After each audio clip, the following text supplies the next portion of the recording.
Number 5, exercise. I believe it goes without saying that we need moderate exercise to be healthy.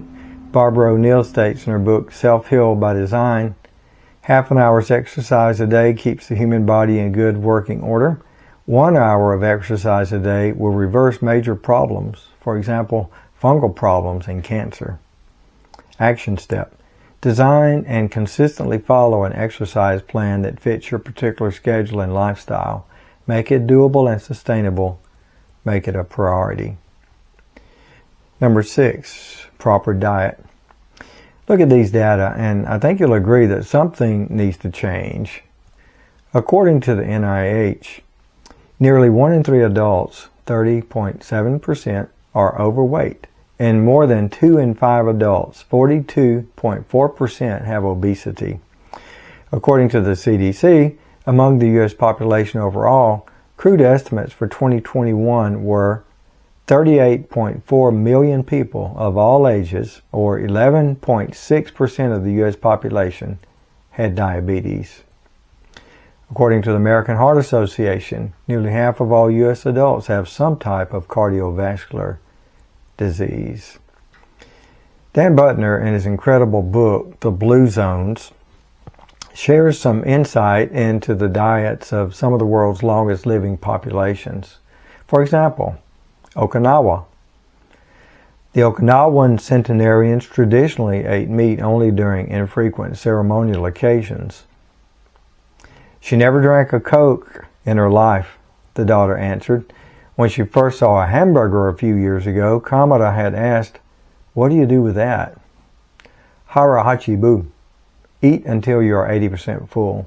That's because it takes about 20 minutes for the stomach to tell the brain it's full. Older Okinawans have eaten a plant-based diet most of their lives. Sardinia. Meat was at best a weekly affair, boiled on Sunday with pasta and roasted during festivals. In most areas, families ate meat only once a week on Sunday. Eat a lean, plant-based diet accented with meat. Loma Linda, California.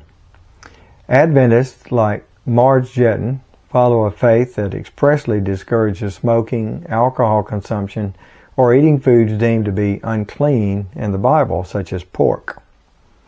Quoting Dr. Gary Frasser, we learned that non-vegetarian Adventists had about twice the risk of heart disease as vegetarian Adventists. The Adventists who consumed nuts at least 5 times a week had about half the risk of heart disease of those who didn't. Because, despite hundreds of studies and huge amounts of press, what epidemiologists know with certainty about diet and cancer can be stated in a single paragraph. And that would say that consuming fruits and vegetables and whole grains seems to be protective for a wide variety of cancers. For those who prefer to eat some meat, Adventists recommend small portions served as a side dish rather than as the main meal.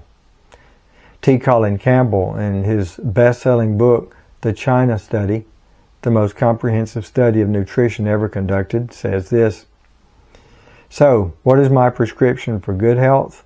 In short, it is about the multiple health benefits of consuming plant-based foods and the largely unappreciated health damages of consuming animal-based foods."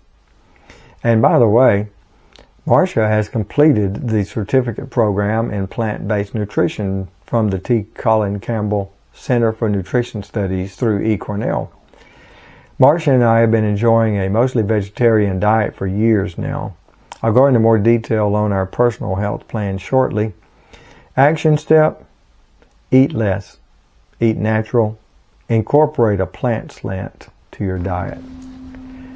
Number 7, the use of water. According to the USGS, the brain and heart are composed of 73% water, and the lungs are about 83% water. The skin contains 64% water, muscles and kidneys are 79%, and even the bones are watery, 31%. And the headline of an article on the Medical Daily website reads, 75% of Americans may suffer from chronic dehydration, according to doctors. Based on my personal experience working with our local volunteer EMS, I've come to the conclusion that the majority of ER visits these days could possibly be traced back to a root cause of dehydration. And an added benefit of drinking adequate water is weight control. Many times we think we're hungry when we're actually thirsty. Drink more water. Action step: make drinking enough good water every day a non-negotiable priority. Stop drinking soft drinks, energy drinks, and other sugar-sweetened beverages. Number 8, trust in divine power. Exodus 23:25 in the New International Version says, "Worship the Lord your God, and his blessing will be on your food and water. I will take away sickness from among you." 1 Peter 2:24 in the New International Version says, "He himself bore our sins in his body on the cross, so that we might die to sins and live for righteousness. By his wounds you have been healed."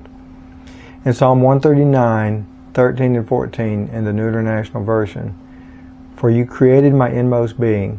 You knit me together in my mother's womb. I praise you because I am fearfully and wonderfully made. Your works are wonderful. I know that full well." Action step: realize that God is our Creator. He designed the human body and knows what it needs to be healthy. Follow his instruction manual, the Bible, and trust him to help you in times of sickness.